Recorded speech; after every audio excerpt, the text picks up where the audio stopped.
Hola, bienvenidos y bienvenidas a esta la segunda tutoría de lectoescritura 1.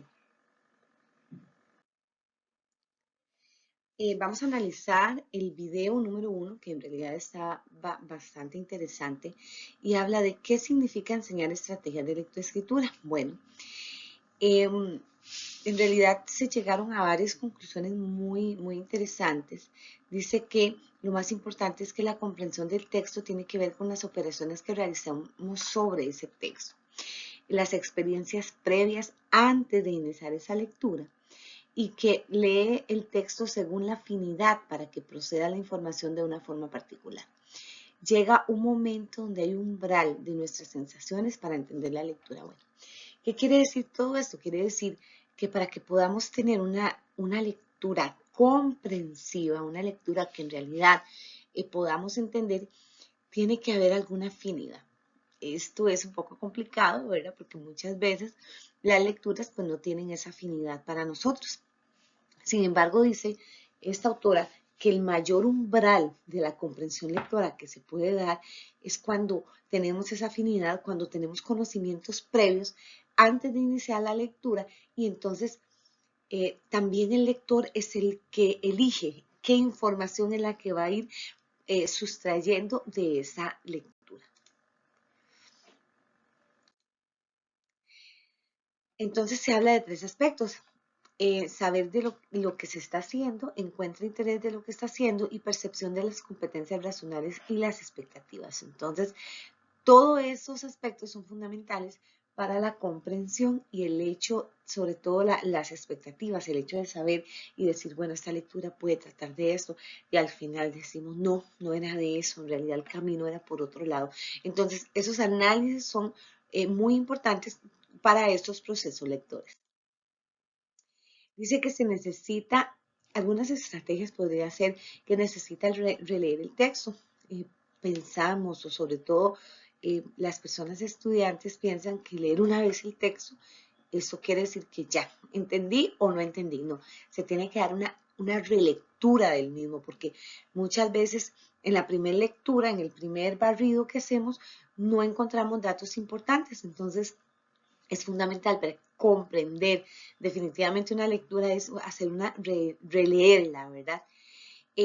Puede hacerse un tipo de esquema de escribir información de lo leído, aspectos, fechas importantes, o utilizar otras estrategias como hacer mapas conceptuales o hacer carteles y colocar, como les decía, esas fechas importantes, esos autores, esos protagonistas, hacer comparación de protagonistas, cualidades de los protagonistas. Entonces, si nosotros leemos, releemos y hacemos muchas de esas estrategias, pues la lectura va a ser mucho más comprensiva, porque entonces ya no va a pasar solo por el canal visual, donde yo lo veo, lo entiendo, sino que también a nivel kinestésico vamos a ir utilizando estrategias y si lo decimos en voz alta, pues a nivel auditivo también.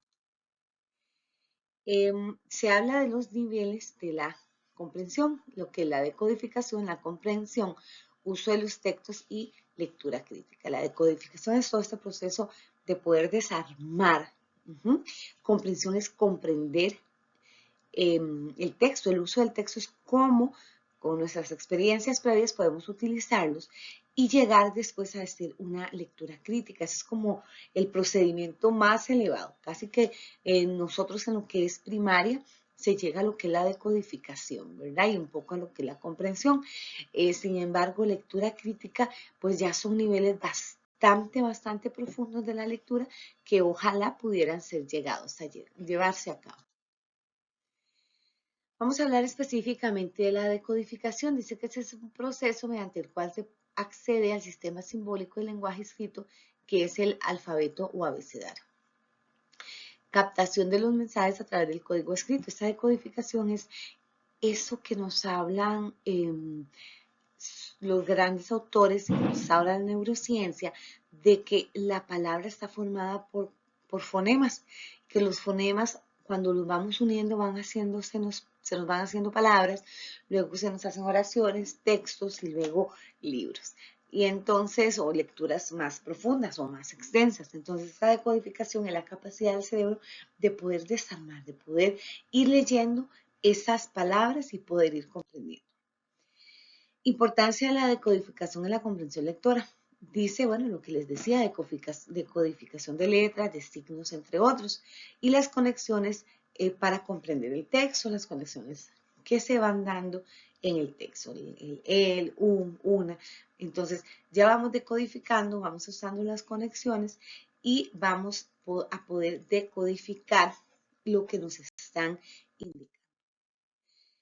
El conocimiento emergente acerca de la estructura de la palabra. Dice que el conocimiento emergente dice que es cuando recién comienza a desarrollarse a las primeras nociones de acercarse a las palabras y sus estructuras que se van construyendo en el estudiantado. Entonces el fonema, sonido, y el grafema, la representación simbólica escrita desde. Entonces, esa combinación, es esa decodificación del grafema en fonemas para poder hacerla. Y esos son los primeros pasos de lo que es el conocimiento emergente de la palabra. Elementos que componen la decodificación, dice que la conciencia fonológica, que es la capacidad de identificar y manipular esas unidades, como les estoy diciendo, esos fonemas, esos grafemas, ¿ok? ¿Cómo se puede utilizar? Bueno, por medio de rimas, por medio de palabras iniciales, en la descomposición de la palabra y la comprensión. ¿Cuál palabra es más grande? ¿Cuál es más pequeña? ¿Cuál tiene más letras? ¿Cuál tiene menos? ¿Cuáles tiene vocales? ¿Cuáles tiene el sonido p? ¿Cuál tiene el sonido s? ¿Cuántos sonidos hay en esa palabra? Entonces, todos esos procesos que podemos hacer con la palabra es concientizar al niño y a la niña de esas unidades pequeñas para y saber que son como un rompecabezas, que ellas pues, se colocan acá, se colocan allá y forman palabras, ¿verdad? Y que esa misma pieza del rompecabezas, si se le cambia la figurita, puede encajar con otros sonidos y formar palabras nuevas. No es algo estático. Y la conciencia silábica es que la palabra está compuesta por sílabas aisladas o combinadas. Entonces, camino, ya sabemos que tiene 3 sílabas. Bote, 2 sílabas. Sol, 1 sílaba. Entonces, todo ese juego previo que se hace con este tipo de material es la base para los procesos formales de lectura y escritura. Algunas palabras o actividades que favorecen la conciencia silábica es palmotear el nombre, ¿verdad? Entonces decimos María, o con la cabeza, María, o saltamos, María, Pedro, tiene 2, Pedro, tiene 2, Pedro. Entonces, a nivel corporal estamos sintiendo la cantidad de sílabas que tiene y también contamos esos sonidos silábicos. Con respecto al principio alfabético, dice que son las normas que enseñan que los fonemas son representaciones por símbolos llamados letras. Entonces es el alfabeto, los sonidos de los grafemas. No antes, bueno, en la época, por ejemplo, en mi época a mí me enseñaron a leer con el abecedario, entonces A, B, C, D, cuando llegamos a la M, entonces ya cuando ya me tocaba fusionar con A, suena en ma, o sea, es una comprensión del nombre del grafema, digámoslo así, a lo que es el fonema en sí. Son cosas diferentes.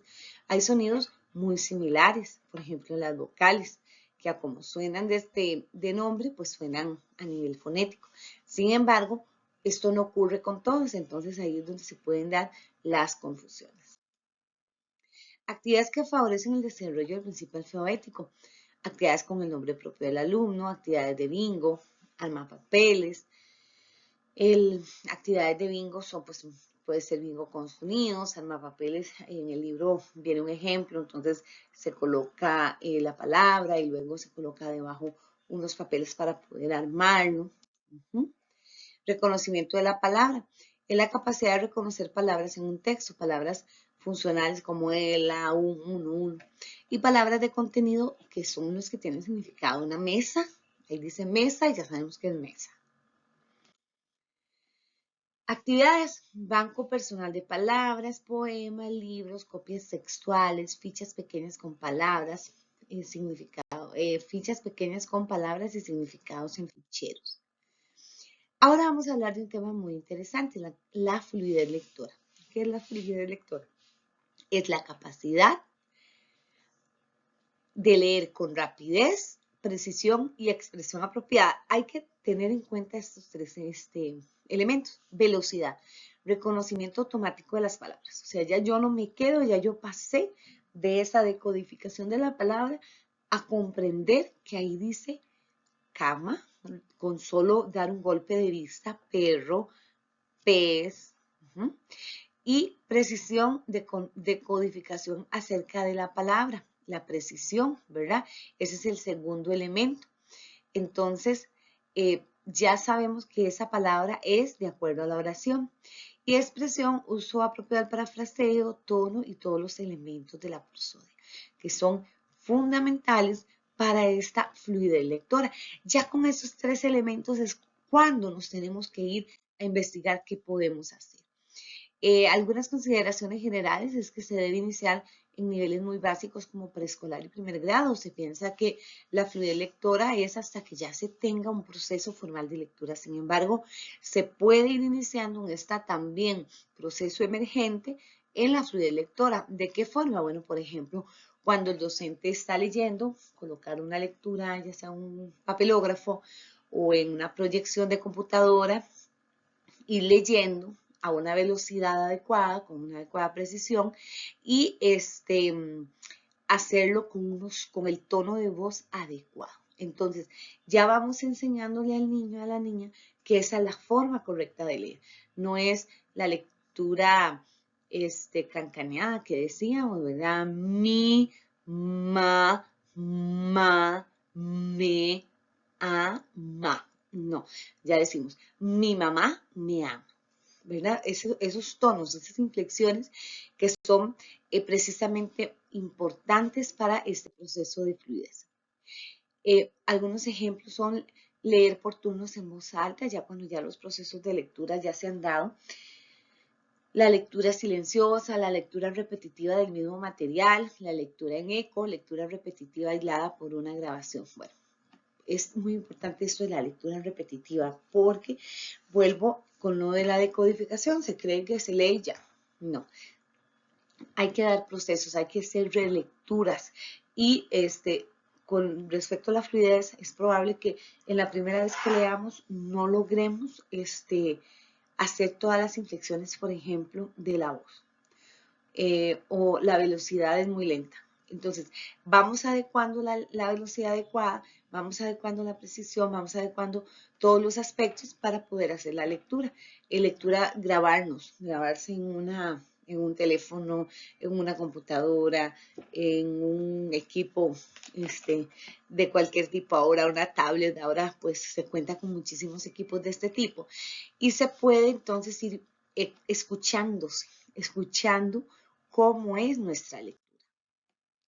Fortalezas de la fluidez lectora mediante actividades lúdicas en segundo grado de primaria. Bueno, aquí nos ponen algunos ejemplos. Esta es la lectura. Esta es esta lectura, perdón, de fortaleza de la fluidez lectora mediante actividades lúdicas de segundo grado.